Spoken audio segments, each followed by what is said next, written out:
A Michigan couple faces more than 3 months in jail and hundreds of dollars in penalties, all for 2 overdue library books. So I get it if they actually beat someone over the head with a book, but they didn't. The couple is charged with failure to return rental property. If convicted, they could be sentenced for up to 93 days in jail and fined $500 for a Dr. Seuss book that's missing and a novel they returned late. The prosecutor says the case is necessary to protect taxpayer money.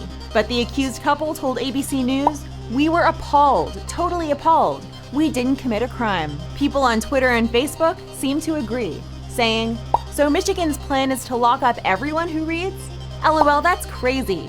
As ridiculous as it gets, geez, go after the real criminals." And this tweet pretty much sums up the reaction on social media. The couple says they'll probably not check out a book from a library ever again. No kidding, it's way cheaper to get one of these. I'm Paula Bassan for Buzz60. Now you know, pass it on.